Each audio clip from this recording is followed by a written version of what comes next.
Welcome to the Road Hunters podcast. This is your go-to source for incredible stories, diverse perspectives, and a deep dive into the world of motorsport. I'm your host, Jonathan Bennett, and joining me on this adventure is also Mr. Andrew, as well as Wes Wickens, a fellow Rallycross racer, who will be with me when we do our Rallycross show. Now, each week, we will bring you exclusive interviews with passionate individuals from all over all different aspects of the racing community.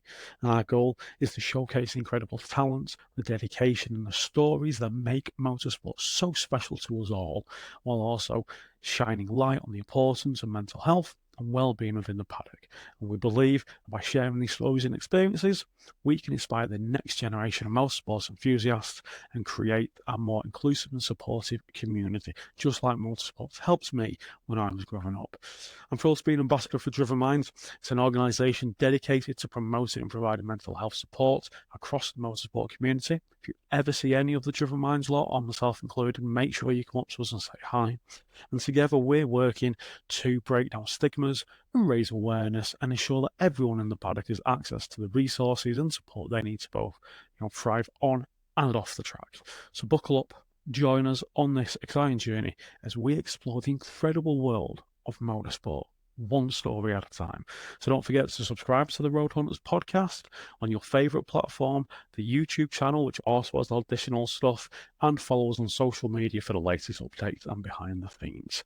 And this season, I'm personally supported by EPC Brakes and Carbon Positive Motorsport as I take on my conversion to rallying. So now, let's dive into today's episode.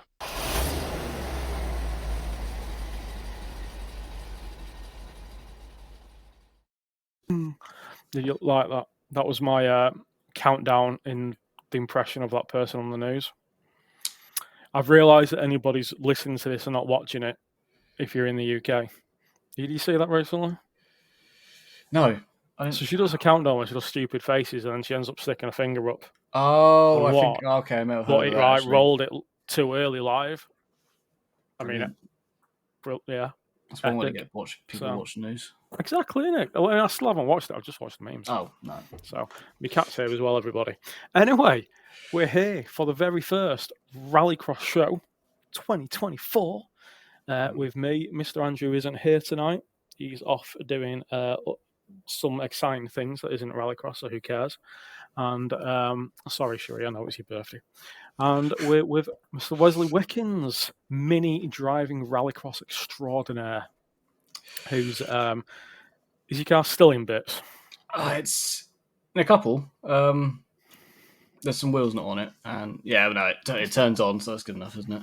That's all good. So Wes came back from BTRDA at Blighton at the weekend. It was good to catch up, and it was wet. Oh, started. It was wet for the start, yeah. Insane, and then dried up for the afternoon. So I was driving over there in the morning, messaging you like, how wet is it at Blighton? Because it was throwing it down on the motorway, so bad. Yeah, it wasn't very nice, but that's Blighton. I think half the time I've gone there, it's rained. So, well, it is the north. Yeah, as soon as you get, it's quite far, to be fair. Yeah, compared to you anyway. Yeah, for me, it's decent journey. Yeah, well, I'd say we have nicer weather, but that's not true at all. No, that's it. But how did you find getting back and behind the wheel? Good. It was a long time since Lyddon. About 4 months probably, or more than that. It's always good to get back behind the wheel. That's all you want to do. The whole lead up to it's horrible until you get in the car for practice, and then you're happy days again. But things didn't quite work, so it's quite annoying. But it's still nice to just be racing. To be fair, it's just always, you can't complain unless. Yeah, it's better to be racing than not. Yeah, exactly. That's it. And it's getting those teething because you pretty much rebuilt the car, haven't you, for this season? Yeah, whole thing just got stripped apart, start again. To go in without really any testing, it's you've got this, and then obviously we've got the British coming up, the British minis. I must admit, it was gutting to not be racing myself because obviously we're going down other plans with the Saxo, but it was quality to catch up, see some of the cars, and we'll come on and we'll talk about BTRDA shortly, I suppose. So it's not technically pre-season for BTRDA because already we've had one round. Yeah. But we're going to go through a few bits and bobs and talk about some things that have caught our attention. Starting with, we'll start with Worlds, and I guess we start with tyres, because that kind of goes across everybody, doesn't it? For those, if you're listening to this, you probably know Avon, who owned Cooper, and Avon were bought out by, I want to say, Michelin? I have no idea. I actually have no idea who brought them out. One of them, and ceased operations. So pretty much there was no Cooper tyres anymore. Obviously, they're what supplied, well, everything in the world of Rallycross other than Nitro. Yeah, because they're on Yokohamas, aren't they? Yeah, they're Yokohama. Yeah, and so, but that's it. So we went to interesting tyre choice. So BTRDA and the British are on the MRFs, which you have driven on this weekend. What are your thoughts? I'm not really sure. Those listening, there was a very big smirk and a grin when he decided how nice does he talk, or how maybe not. Honestly. Well, I want to give it the benefit of the doubt and give it another. I'll give it Lydon and we'll see, because I had a few issues, so I can't blame the tyre 100%. They're definitely immediately different. They're not. I felt in the dry they didn't give maybe as much feedback as the Coopers, but then from my experience of before, I've only ever driven on the Coopers to race, and I actually really like them as a tyre. They're really good, but I literally never had a problem with them. I love them, but so going to these was a bit of we'll find out. But it's yeah, I think from what we can tell, you got to run them maybe a bit harder, a bit more pressure in them, I think might be the answer. But everyone's first impression in the wet was they had a lot of grip in the first one. That was getting so, but then they do seem to wear maybe a little quick. But I'll find out, because I'm just going to use the same ones at Lydon. So see how, if I do really, really bad at Lydon, I'll blame the tyre. But no, they're definitely a very different tyre completely. The whole thing, like the whole tread pattern, all of that's all very different. Like the Coopers were directional. These aren't. Like it's all quite new and quite a drastic change. I wish they were slightly, cheaper. That'd be great. I think quite a few people agree with me on that one. But there's nothing really we can do in that circumstance. This is the tyre we've got, and that's what we've got to do. Now it's a case of just how well we can all drive on it and make it survive. I think it's probably adaptation to maybe take place from the Coopers, from the tyres. And you're right, I know when I'm looking at the prices, because obviously while I'm going down that rally route, I'm still looking at getting some rallycross in at some point. And tyres obviously are expensive. Appreciate it's a business decision. You've got to fund the series, and I suppose a way of doing that is to have a controlled tyre. They're guaranteed sales, especially when it's coming through one. That was a weird, lion noise. It was a car pulling away. That's what that was. Oh, fair enough. And that's what I say. It's a business decision at the end of the day. You got to have that funding to get it going, and obviously BTRDA is the Clubman series. But we'll see how that goes, I guess. We'll come on to BTRDA later. So, yeah. So then Worlds. So they haven't gone MRF. They've gone, and I've forgotten. What have they gone? Oh, I have it. I do have it. They had, I think it was. Yes, I think you're right. I've got it somewhere. This is bad planning, isn't it? So, yeah, who's your tyres I've got here? Yeah, whoever. For apparently 3 years, I think, is the deal. So possibly. I know that Hoosies are used in rallying. I know that there's some good. I know some of the retro guys, I think, have used the slicks a little bit. So I know in general they're good. So I have no idea what they're necessarily like on Rallycross. So I think that'll be interesting. And then I suppose the big change when it came to tyres was that just after kind of all this was happening, it was announced that a company called, let me get their name up, SPC Rubber had bought the rights and stock for Avon and Cooper. So they've set up Nova Motorsport. So they set up Nova Motorsport, and then that's acquired the Avon rights. So technically, there are now Coopers and Avons. Or they're selling them under Nova. So Rallycross, and I noticed this, that Rally X, I still call it Rallycross Nordic, man. It does change. It just, I know they like reach into other bits of Europe, but it's just Rallycross Nordic, isn't it? Rally X. Then announced that they were, after everybody else had kind of done this, and I wonder if this was something in the pipeline, whether they kind of, was known that this was this Nova Motorsport deal. So it's probably the first time for a while now we've had so many different tyre choices on cars, which, if you're competing multi-class wise, if you have got some people who are competing around, but if you're at that level, you'll be fine. So it'll be interesting to see the difference, I think, in the tyres and the management tyres over the previous years, because everything's just been Coopers, so everybody's kind of worked with Coopers. So it'll be interesting. Yeah, if you own a supercar now and you go do British, you have to use MRS, and then you go over to do the Rally X, you got to have basically the old Coopers is what it would be. And then if you want to then go do what Euro RX1 is probably running the Hollister ones. They're probably, so if you want to go do all of that, and plus do it if you want to run just in the world anyway, because they can now with I think they have to change something on the engine. Anyway. I think something to do with fuel they've got to change. So I'm not sure how much that's going to cost them, but I think that's a bit. So I don't know how much that will impact things. But yeah, you basically have to use 3 different brands of tyres. I'm not sure how much that will affect people because obviously the supercars have big budgets. And you got the budgets at that end. It's not like us guys, is it? Well, I say that. But they've still got some now people put that. Yeah, they're going to have to put it in their budget now. Well, then I suppose if you're at Worlds anyway, you'd be on controlled amounts of tyres anyway, and they're already branded because you have X amount allowed per round and carry over from memory. So I suppose, you'd still have to have that allotted amount or allocated amount. So potentially, but it'll be interesting, I think. So it'll just be interesting to see if there's any difference in the kind of car's performance and the way that people drive them, because they've been so used to the Coopers for so long. And if it requires, like with the MRFs, we've seen probably going to have to drive the car a little bit different. And, so either maintain them or to get the kind of, grip, and how is that going to play over, I think will be interesting.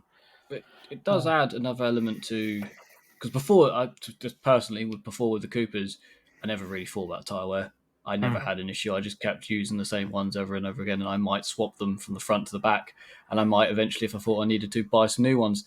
You didn't really think too much of it, but now it might be a case of how are the tyres, and you can now move them to whatever corner you want on the car because we've not been directional. So it adds another thing to it, and we've seen in the World Championship before, that it's a smart tactic to save your tyres. Yeah, so, I've just thought, I don't know if I ever actually bothered checking the direction of my Coopers on the car. Be fine. Probably should check that because I intend to get the life out of them, whether that's through testing or drop it into another like super mods, because that's kind of that doesn't have any tyre restrictions till next year. Not for this year, isn't it? It's, I think, Supermods, you get to use up your tyres that you've got or something along those lines, I believe, which is good. It might be a thing to use. Same with Classic, I think, as well. Tempted. Yeah, I might be tempted to jump in a Super one just to use up the rest, because I got a decent amount of Coopers left over that I've got nothing to do with now, so I might as well use them up at some point. But yeah, it's a good thing that as well, 15s. 195s? 195 50s, I think.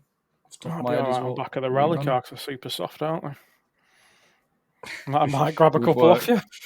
Yeah, well, I'm down for that. But yeah, I'm happy that the British have decided as well to use MRS, because that could have been a bit. I'm glad that they've both agreed that otherwise that could have been a bit of an issue with not only me, but quite a few other people would have been a bit like, we have to choose one series to do, but the fact that they've luckily over here picked so you can cross the same one is good, and it's the same supplier, obviously. Waltham.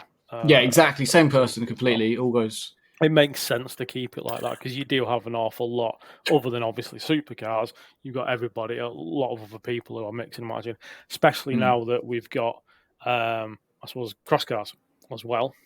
We've now got the FIA Crosscars in BTRDA. It was a massive grid at Brighton. So it's taken what will it be? The third season of Crosscars now? I think so. Yeah, Second I think season. because No, they've slowly third been season. adding more chassis, haven't they? Yeah. So it'll be the third season. So obviously it started with the Yakars, with the guys at SGS Gases who brought them over. So Yakar UK, and his name's gone completely out of my head. Luke. Holly, something. I think. Hawley, yeah, Luke Hawley and his dad, who also I've forgotten the name of. I shouldn't record things at like 8 o'clock at night because I'm old and I need sleep. I just forget everything. But what can you do? But now, yeah, because now you've got the CAS cars. You've got the TNs over. Because there was a TN5 and a TN11, I think, wasn't there? At BTRDA. So you've got like what 5 different chassis now, and it was a mega turnout. So I think that's really good. And the British now have them alongside the RX 150s, which I think it was only a matter of time before they had to do that to save that class out of the crosscar class, and also just to come up with what the rest of Europe's doing, because they're massive. You know, it's a massive crowd puller. Massive in Ireland, massive in Europe, massive in Scandinavian countries, Nordic countries. It had to be done. And I appreciate the control of those RX 150s, but it had to be done if it was to survive. So I think that's going to be good. I'm intrigued to see how close it is with the RX 150s.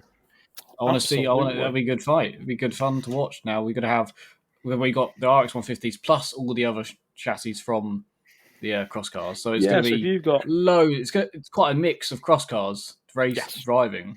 So proper. It's not even a spec series, is it? I know like the minis will look the same. We're all basically the same. The cross carts, they might be somewhat the same, but they all look different. So that's what everybody quite likes as well. If you've got a couple of, like the guys who are regulars in the RX 150s going, it'd be really interesting to see what they are like. Those guys who know how they handle and know how they can throw them about.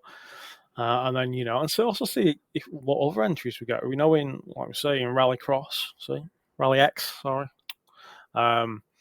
It's a massive entry. There's reserves list, like we've talked about. This huge, and if you're going to start getting people across there, you've also got the fact that then we can get, potentially other people going over to there and into the Scandinavian countries and into France or into anywhere. Like it's a real broad.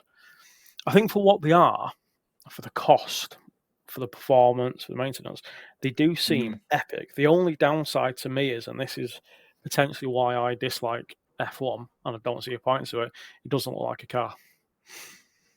And this is this weird thing I have. Because it's like it doesn't look like your typical road car. Yeah, because I appreciate an R5 or a Rallycross supercar or a GT3 are loosely based on a road car. R5 probably the one that's the closest, probably, I guess. But they just look like a car that I like. And then you get, and I think this is what I'm going to answer. I think this is why I don't like F1. That or it's just shit. Because it doesn't look like your everyday road car. Yeah, I'm just putting that out there. However, for cross cars, I'm willing to put that theory aside. And I will drive one day because I need to see what they're like. Because they look epic. They're meant to be really quite.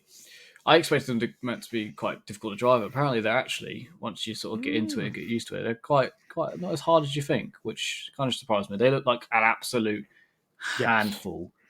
Yes. So, but yeah, it's light, isn't it? So very light, I would love high revvy. I'd absolutely love to have it go.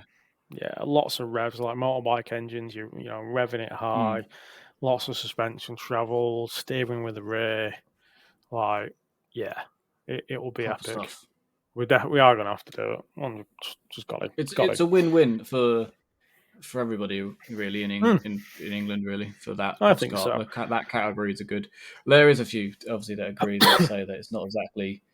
Some say it's not rallycross, and I can see why they'd say that. And obviously, you say about how you don't like it because it doesn't look like an actual car.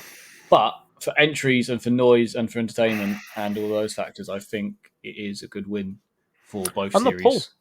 You know, you need people to drive to run successful championships, and Rallycross, even though it is the greatest motorsport, certainly to watch and spectate, it's absolute. You know, even if you look at BTRDA, you know, granted there was some interesting manoeuvres in those finals, but as a spectator to watch a sport, I don't think it gets any better than Rallycross at any level.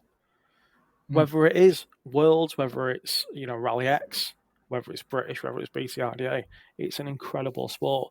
And I think getting more pull, more drivers in, you know, you're probably going to get more European pull as well. I think it's great.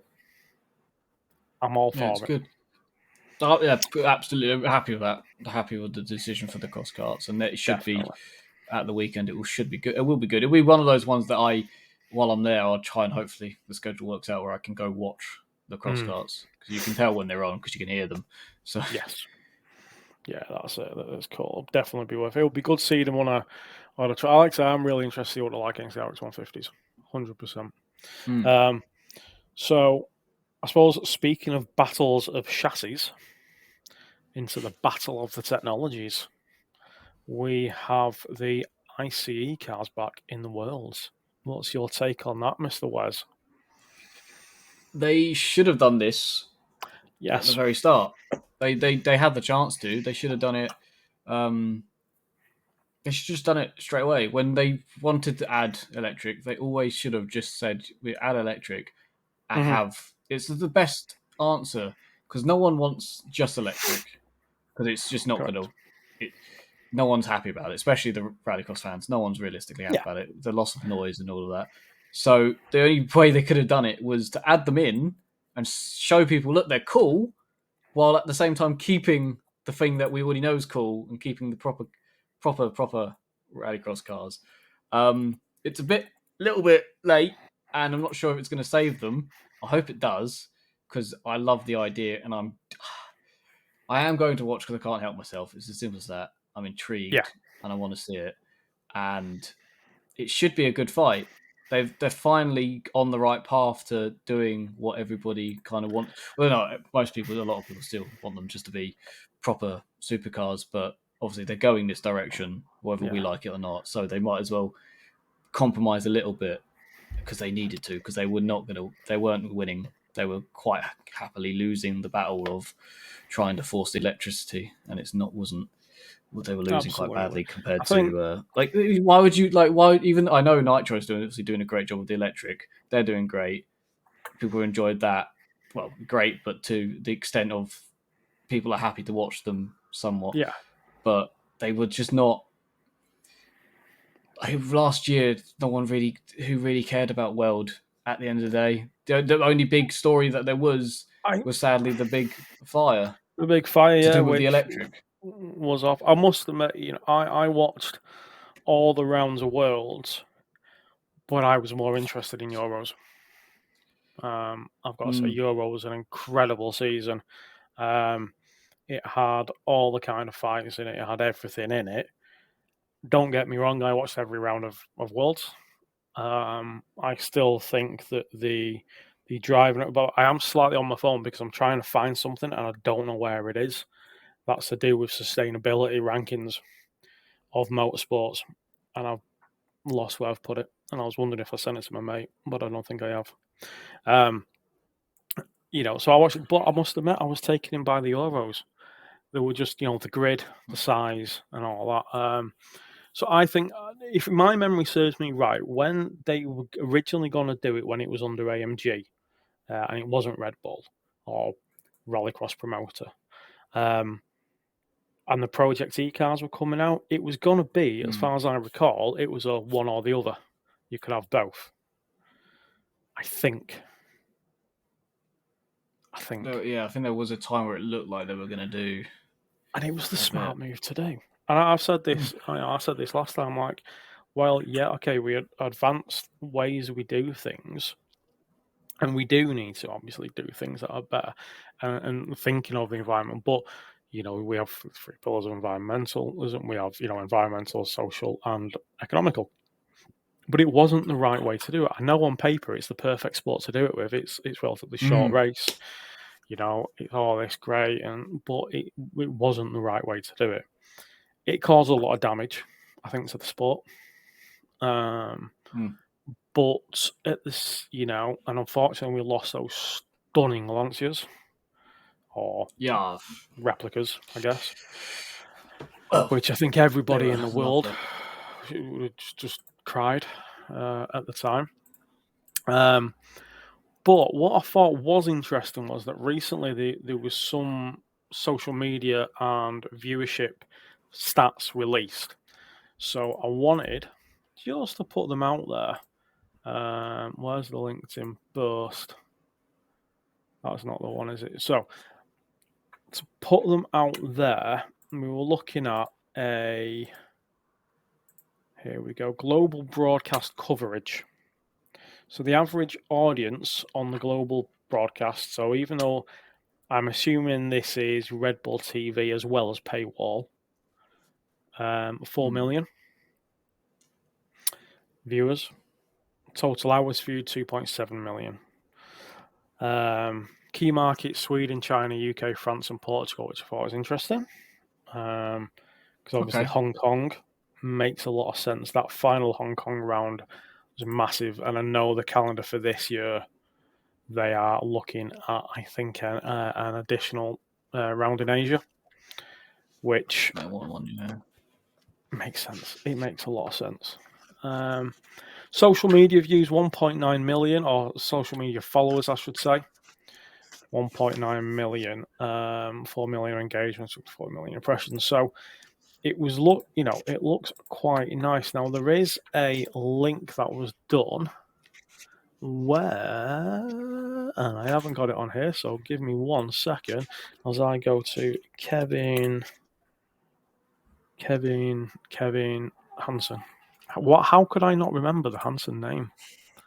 I'm telling you, I need to stop doing this at like night time. And he'd put together some elements of how it compares with sort of 2018, which was, arguably one of it, when it was at a stronger position against now. So where are you, Kevin Hansen? Where's your stats? Where's your stats, boy? Right. So 2018, there was 12 races. In 2022, there was only 6 races. We're kind of coming out the back of the pandemic. It was and then in 2023, there was 6 races again. The broadcast audience in 2018 was 35 million. In 2022, it dropped down to 19, which was a pretty heavy fall. Yeah. And it's gone up now, by the end of 2023, to 36 mil. So it's actually above what the 2018 figures were. Social media has gone up massively by about 1 million in that time, up to 1.9 mil. Impressions have gone from 317 million to 837 million, and video views again have like doubled.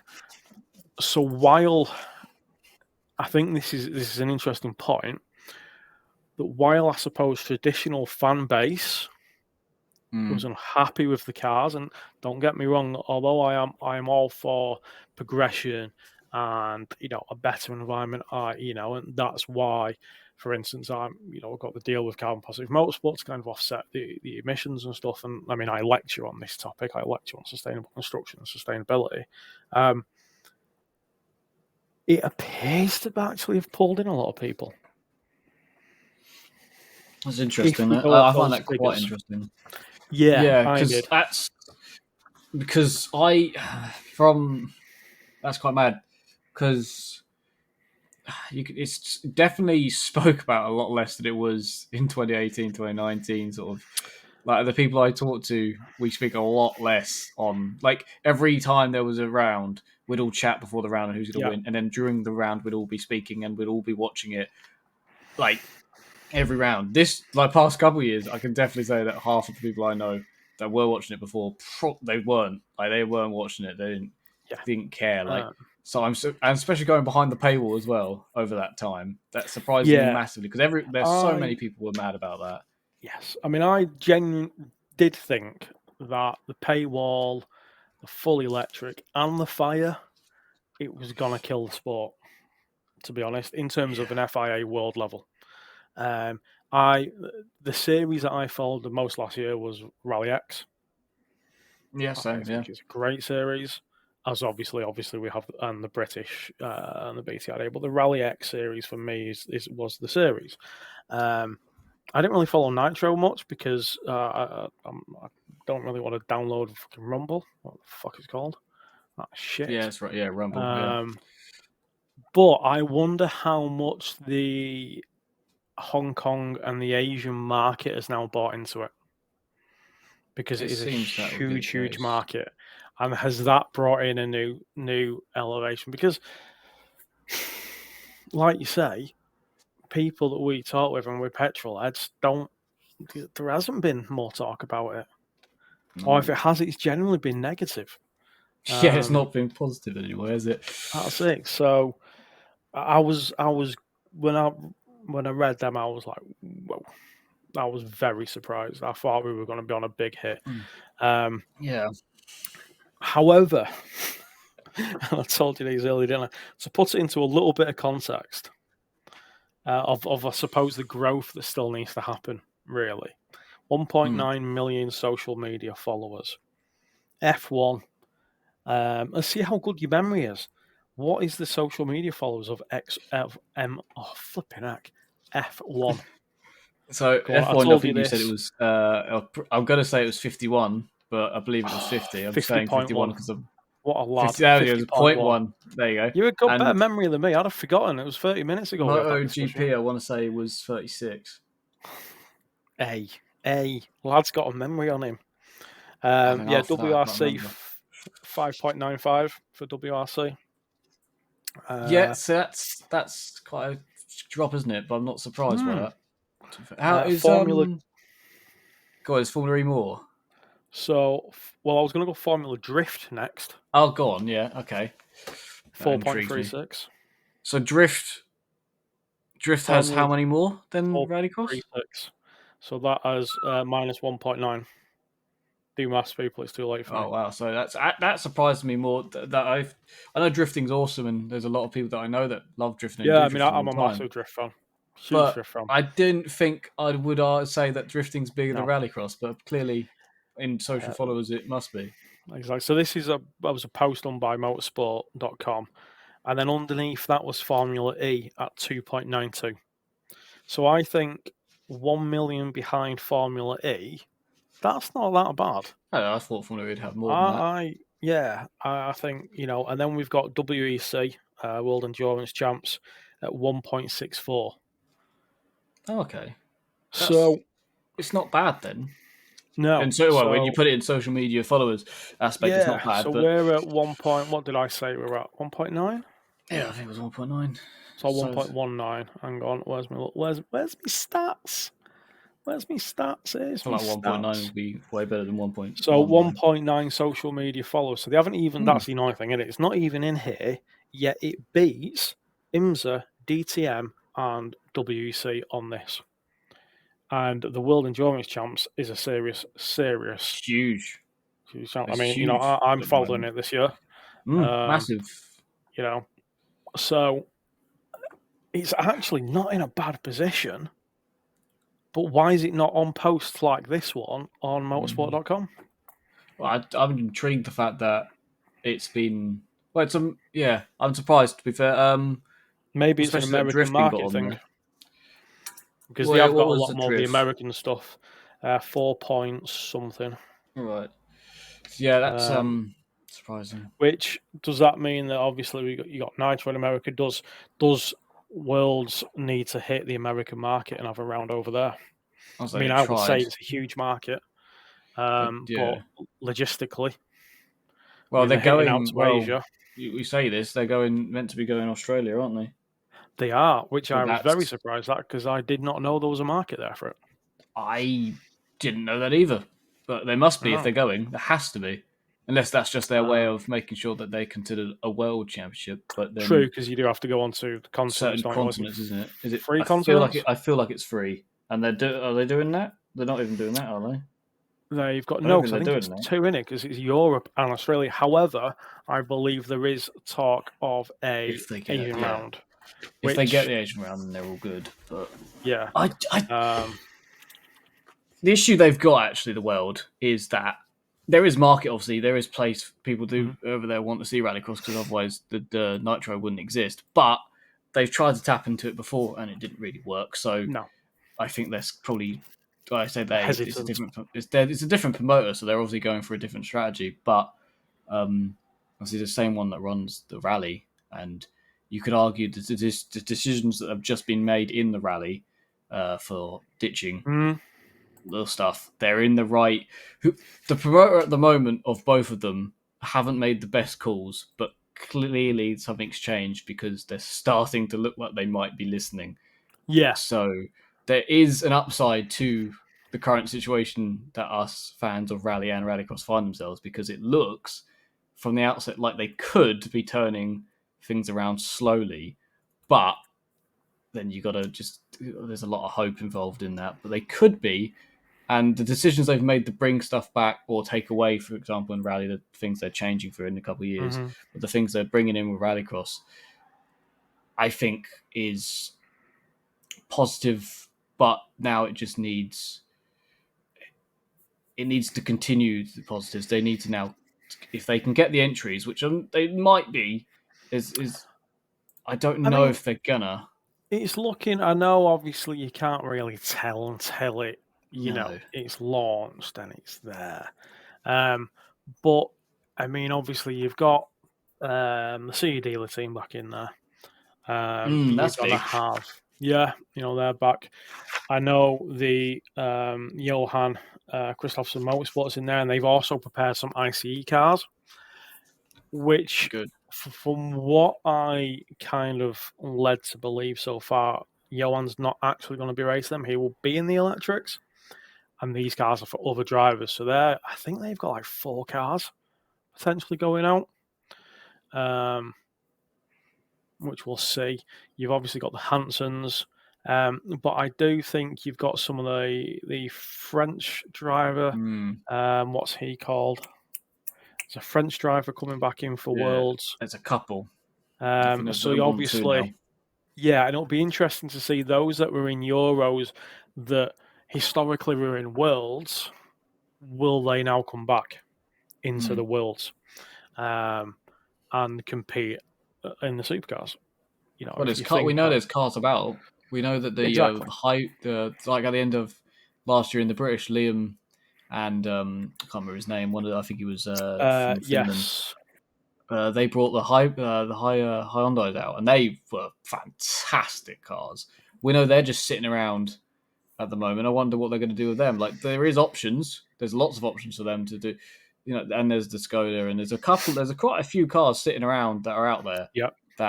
Where are they going to end up? I mean, you're always going to have a good. Yeah, that's it. It's budgets. Generally, you're going to always have a good Euro pull. Euro's always going to be a great series to watch. The RX3 is, it'd be nice. It was near enough all Audi versus a few others. I think last year, which was a bit of a shame, but again, it's always good racing. And Euros is going to be cracking. I think the RX2Es are obviously staying as RX2E, which I enjoyed them.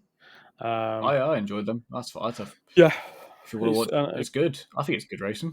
Yeah, definitely. So I think, like you say, it's a bit like I'm with WRC. Changes are being made for the better. I think that's it.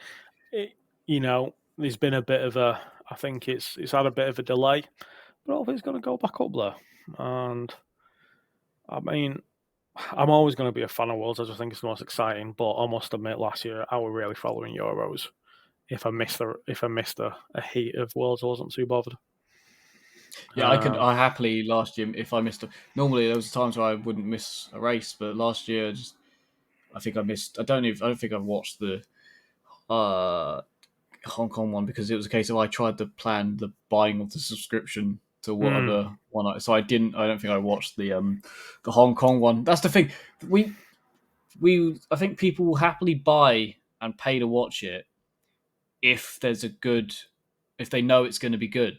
Yeah. If they know that like it's going to be Gronholm in the electrics versus like Solberg in petrol, people will watch it. People will happily buy to watch that. We'll even put up with inept commentators.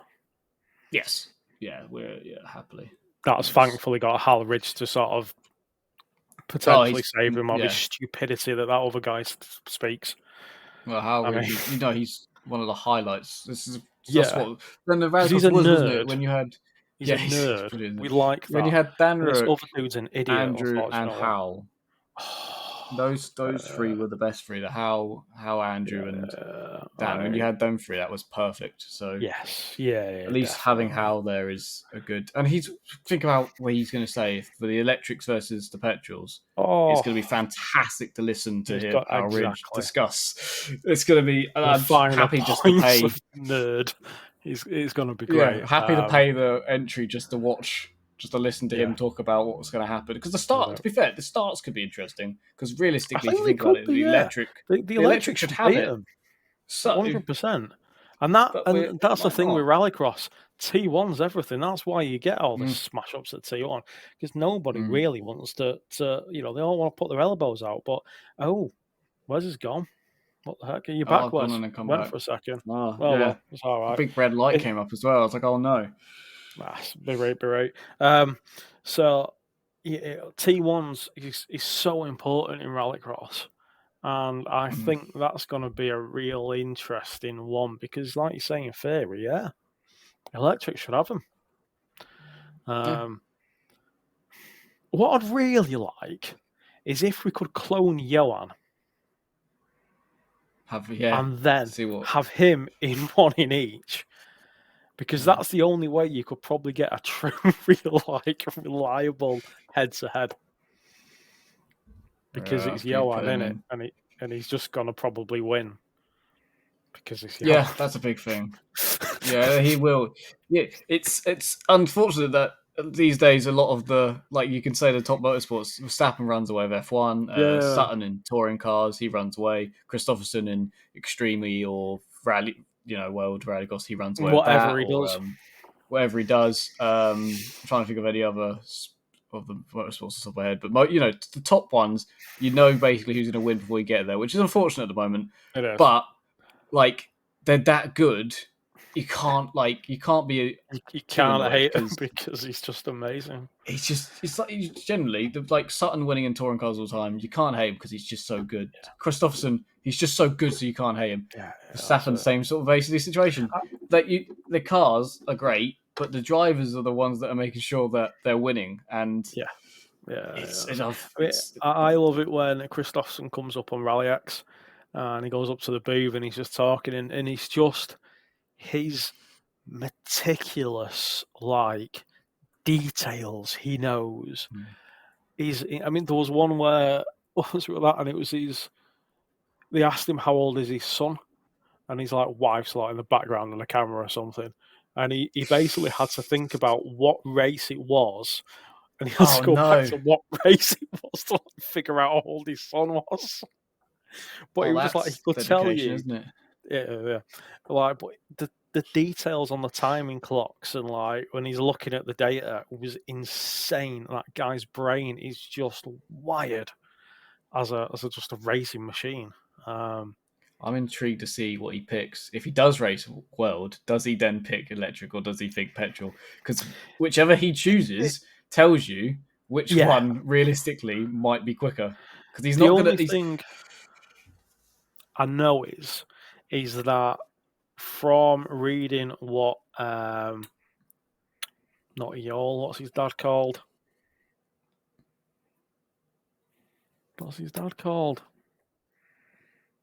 Oh, forgotten. Anyway, Johan's dad, Christopherson Senior. He did mention that on a few of the social media posts, because he likes to put social media posts up, and he likes stirring the pot a bit. He's thoroughly entertaining to follow on the.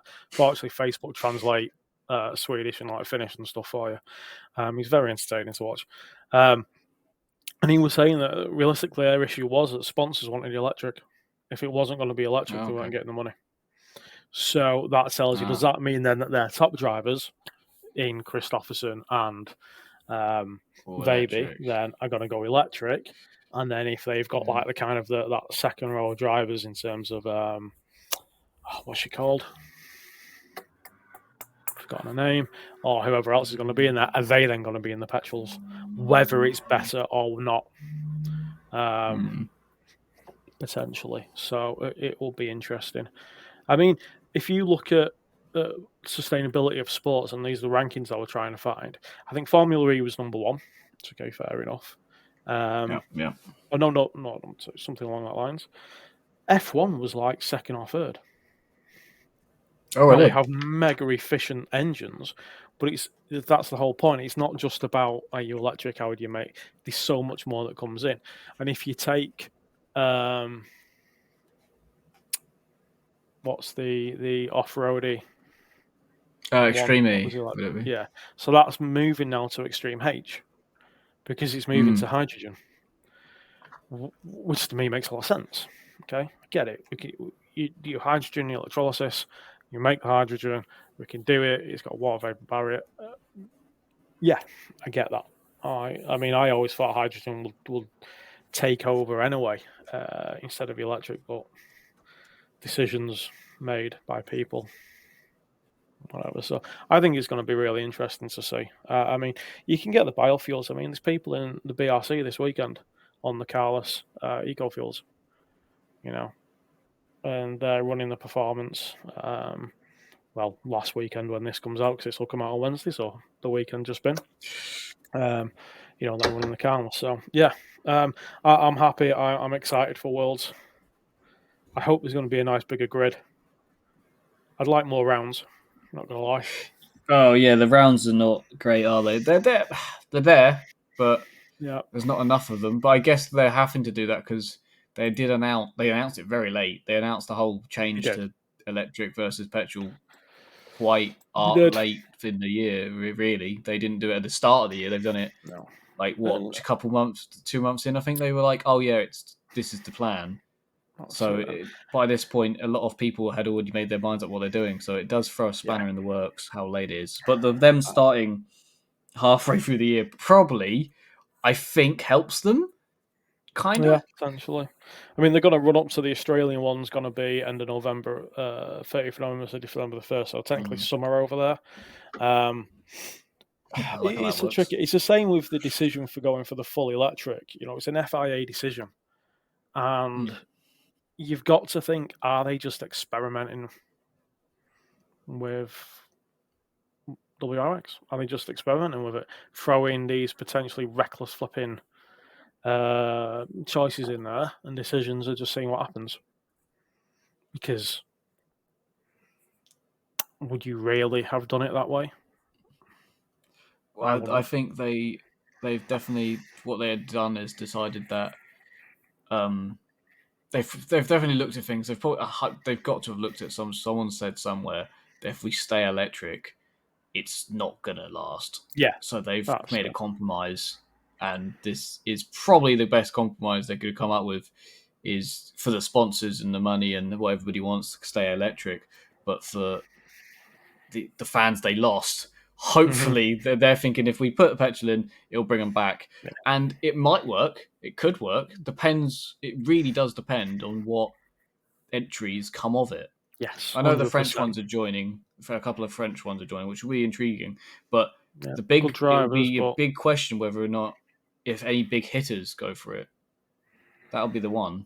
That's it.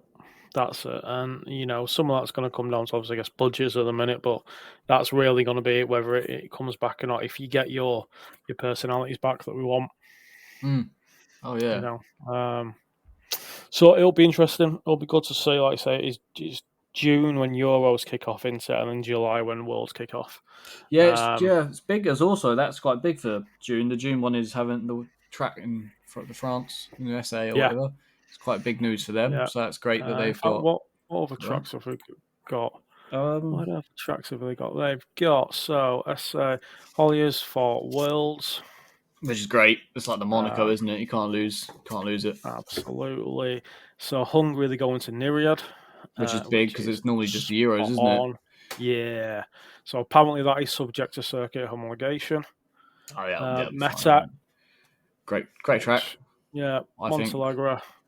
Again, I think that's a great track as well. Yeah. And then to be announced for Rallycross Australia, because I didn't even know there's a track there. I didn't even. I'm assuming that they're just gonna do like a city one, like they did in Hong Kong. Yeah, maybe so. But that then, might be good. Whether they'll get that with having ICE engines. I see what it was. I know a big part of the push when it moved to electric was they could do city centre. Yeah, I see. City centre. Is that a noise thing? Is it, or is that potentially? Is that a pollute? Like in theory, it could be a pollution thing because of the pollutants you're putting out. But then, if you play it and you go down, it's FIA, and you go down the biofuels, you go down the other way. Yeah. Then you can make a sustainable sport without it needing to be electric. It's been shown. So I'm intrigued. Maybe that might be a sound thing, probably. Potentially, because you will probably get some complaints from 600 horsepower of anti-lag. Well, I don't think the Aussies would mind too much. To be fair, probably not. I think they mind over in Australia. Well, they might mind because it's not a V8. So they might kick off. Anyway, I suppose we should move on from World, shouldn't we? So, what else have we got? Rally X, Tyres. I'm excited for Rally X. Always am, I tell you what, right? We've got to do Rally Extreme Weekend because it looks epic. Isn't that that's a big thing, isn't it? That's like drifting and everything. So it's going to be round one of Rally X. It's by them guys. They've got a rally stage on it with a load of, I suppose, more, what's it called? Exhibitional stuff. I know Gronholm took a couple of his cars, or the old car that he drove went over there, and then you've got the drift sort of arena event bit, and it just looked like a massive festival. It looks epic. And then you've got a weekend of Rallycross as well. So that's it. Twerp? Yeah, it's Twerp, yeah. Twerp, something like that. I it's on my bucket list to do, as well as I ought to do a gate bill around. Ever seen gate bill? I think I have, no. So the big ones are like drifting, but they'd also do like time attack as well and stuff, and they're just mental like festival weekends. We'll see how long Magic Weekend survives. I mean, hopefully it is, back at Holly. So yeah, that's always supposed to be one. And then what else do I do? Le Mans and Nürburgring 24, Nordic Life 24. Oh, I'd love to go. Definitely love to go to Le Mans. I'm doing it at some point. Yeah, Le Mans would be a fantastic thing to go do. I think everyone's probably got to go do that, haven't they? Everyone's got to go experience that one. The Nordic Life looks cool because you get the party on the track the night before. And that looks pretty sick. Yeah. I need a passport first. I don't even have a passport. Yeah, I got one of them just in case I could ever afford to go to Ireland for the British. Yeah. But, budget says no so far, but it's there just in case if I ever can. But maybe one. It's meant to be honestly the best time going over to Ireland and enjoying. I've heard nothing but good things. I've also heard nothing but good things about Irish Rallycross. Yes. Yeah. And I know they've only got Mondeo as a track. Yeah. But there's a lot of people who've gone on. They've got some really good drivers. Obviously, some of them have come over to the British. Yeah. The Bleasdales are back in the British, I believe. And they obviously just did Irish last year. There's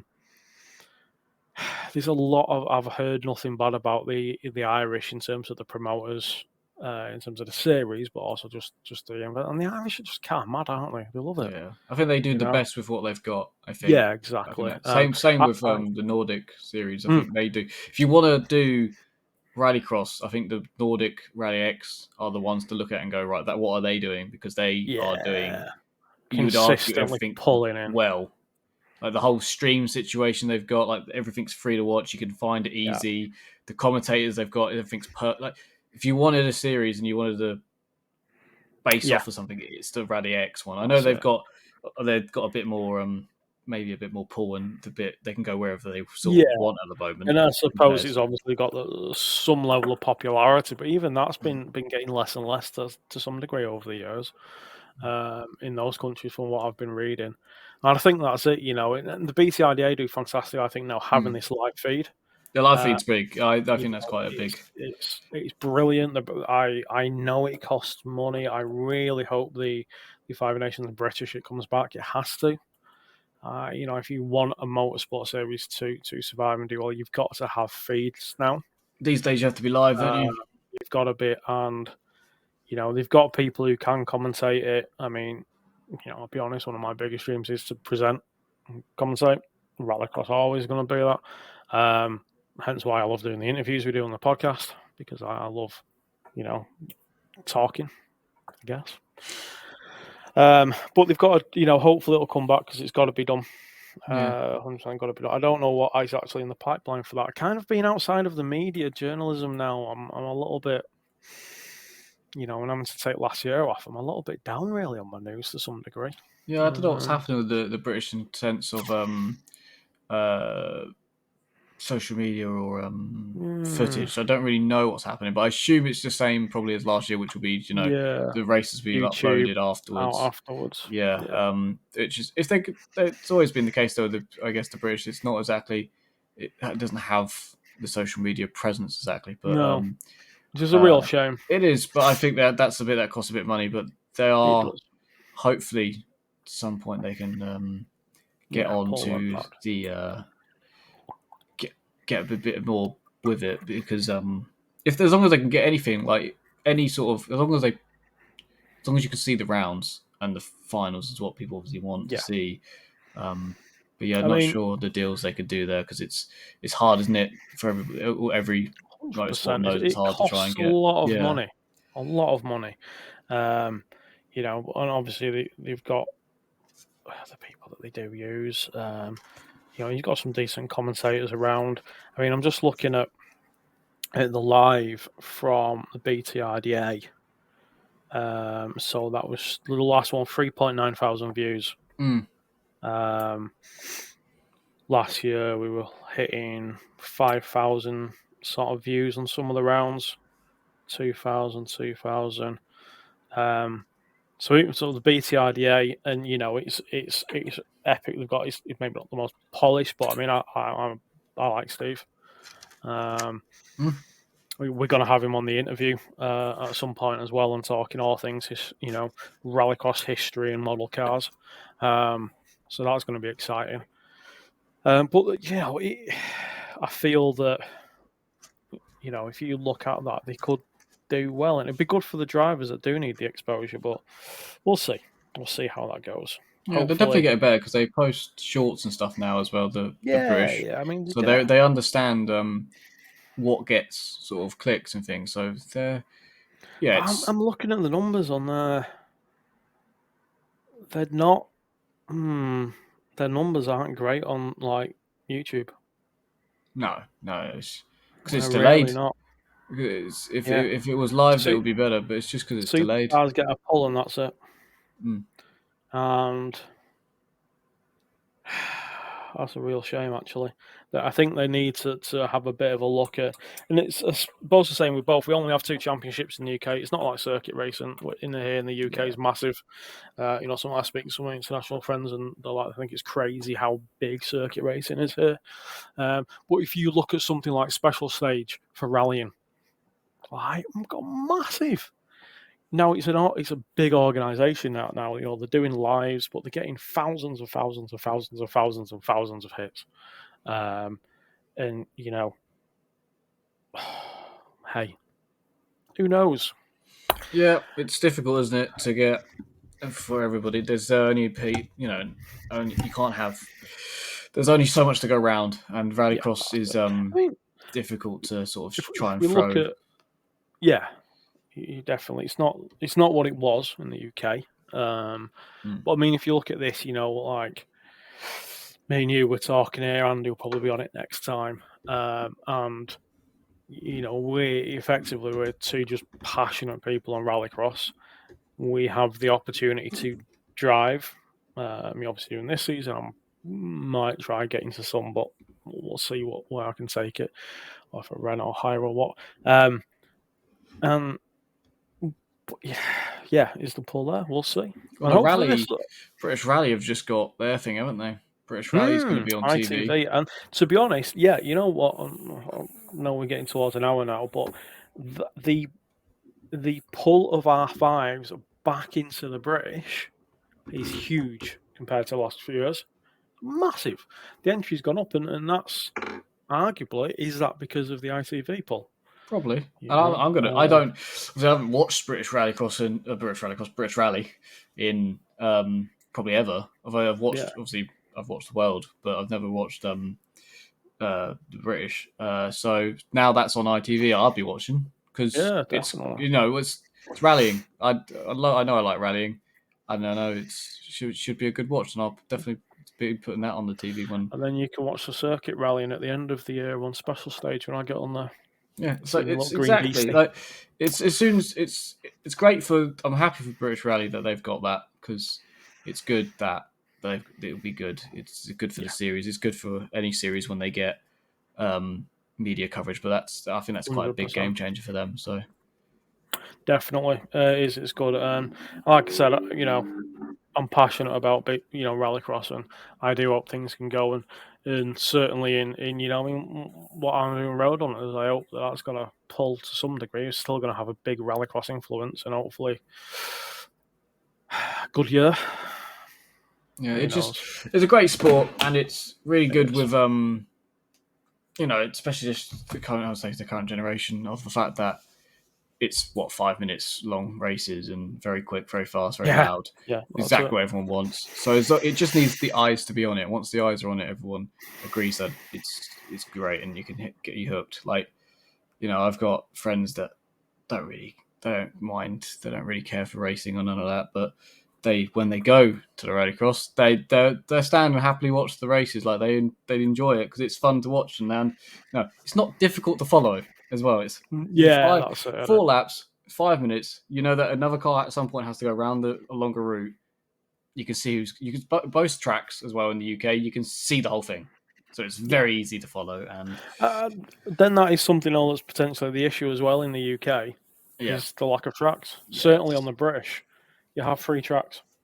Yeah, it's not great. Mondello, Leyden, Pembrey.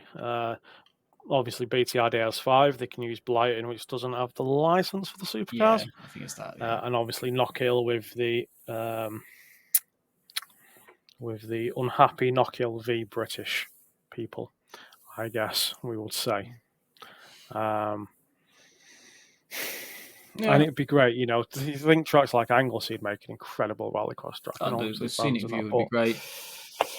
We'll see.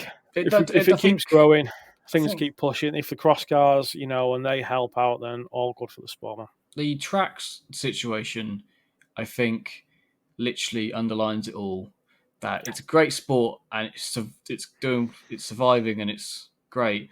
But if given the opportunity of a couple more tracks, it would be great. Because I don't know every driver. I think if you said tomorrow that Croft said yes, come back.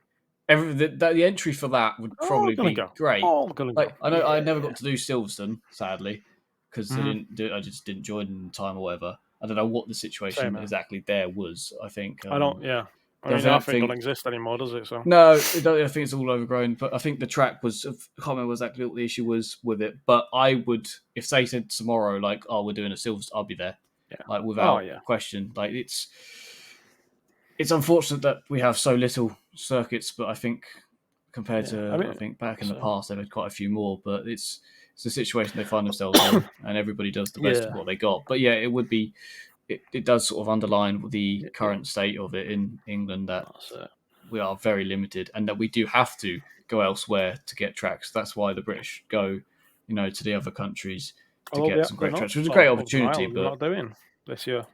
No, because it's sadly the costs for it is it's just considerably too high, amount. But if that was lower, then people would possibly go. But it is a lot to travel abroad, and for a lot of people in both Clubman and Five Nations, it's quite difficult to get all of everything in check for it. But if any track in the UK said, "Oh, we're going to add," then I think everybody would go, no matter where exactly in the country it is. You're giving me a good idea to do Rallycross in the summer with engine swapping. Just take one out, put the other one in. Yeah, I just need some more money. Once you do it a few times, you get used to doing engine swaps pretty quickly. True, I am trying to put the engine, taking the engine off, I think, off slightly, because I'm a bit like, I should really refresh mine. Yeah, I'm refreshing now. I'm on putting a JP4 head on it, so it'll be ready. Anyway, we're going to wrap up. So that's it, people. Hope you've enjoyed it. Like I say, these are going to be happening. I don't actually know how regular we're going to do these. We haven't fully decided yet. I think once we have stuff to talk about cars and Rallycross. Yeah, I guess so. Obviously, it's when news comes out, isn't it? When more news comes out about everything, we have more to talk about. It. And you'll have obviously we've got these interviews, which they ideally are going to be starting in a couple of weeks, and they're going to be weekly. This is going to come out on a Wednesday before the British round one. And then we'll just see what happens. But anybody wants to kind of send in thoughts and just drop either of us a message.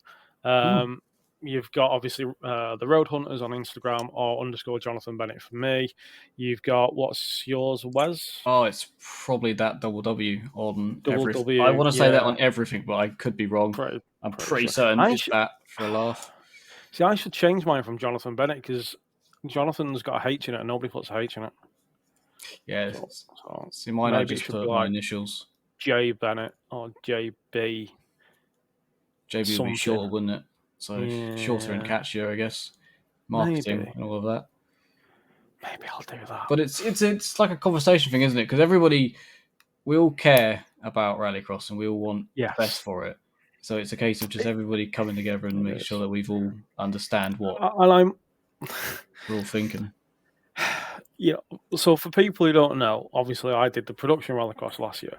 I'm currently refreshing the car, the Saxo, and looking to do tarmac single venue rallying. But I love Rallycross. I love it so much. The problem is when I do a couple of little bits onto the Saxo, it goes into super mods and it's completely nowhere near. So what? Well, it's modified. What? There wasn't even a car in modified. No, there wasn't. And I'm pretty sure on the regs, the weight is quite high for the minimum weight. And I might be wrong, but I seem to remember when I first read it, I would have to put ballast in the car. And despite the fact that pretty much the car I'm building would be built to modified regs, I'd have to put ballast in the car, which would then remove what I have against, say, an ST150 with a set of cams, which is weight. And me, because I'm dropping. Honest, I can lose some-ish, maybe. Well, I can. It's just willpower, innit? Well, it's a positive when you can put the weight in the car, because you can put it where you want. No, it's got to be in passenger seat, I think. Short on the regs and the ballast. It has to be. Oh, okay. Which I'd probably want it on the back a little bit, to be honest, because there's nothing in the back of them things. And by the way, I'm putting the standard fuel tank back in for rallying, so I've got more distance than the 5 litre. So there's a bit of weight further back. Anyway, we need to wrap up. Let's stop talking. We'll talk about this on another day when I've decided on some mental plan that I don't have the money for. It'd be like an update every time we do one. We'll see what your next plan is and see if you've done it. And see. Well, I do have another plan. I just don't have the money for it. You want to hear it? It's probably a massive engine, isn't it? No. Buy a cross cart? Well, yeah, if I had 20 grand. Yeah, if I would go buy a cross car, in all fairness. 24 for a new one, is it? Yeah, about that, yeah. Something like that. or a second. Fine with a second. I'm happy. I think it's might be 20 without an engine or something like that, probably, isn't it? Something like that. So, right. 207 GTIs, R56 Cooper S, turbos and manifolds bolt onto a TU5 JP4 or J4 engine. Right. So, therefore, in theory, Saxo turbo. Fabricate the downpipe into the exhaust system. Intercooler, load of pipey bits. Yeah, load of pipe Don't bits. worry about it. Decomp plate from DP Engineering in the Netherlands. Brings it down to like 9 point something on compression. Don't get any knock, run it at 230. Job's a good one.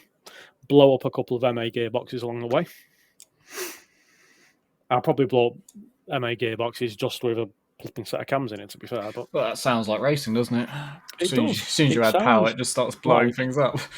A perfectly reasonable option if I had the money and could do that. Yeah, what an expensive hobby we've decided to have. Yeah. Hey, if anybody fancies sponsoring us, I'm here. Sorted. Right, done. End of. I'm even going to press stop on the record now. I probably should have said at the beginning, follow YouTube, subscribe, podcast, whatever it's on, Spotify, you name it. Follow, like, share. Let's just be epic.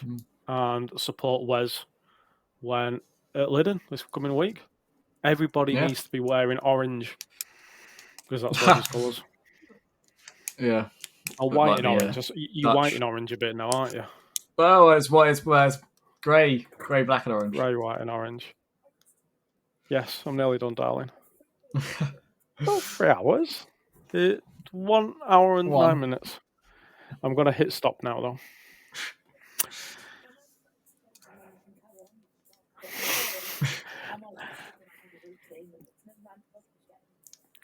Totally understandable, my love. It's brilliant. That's fine.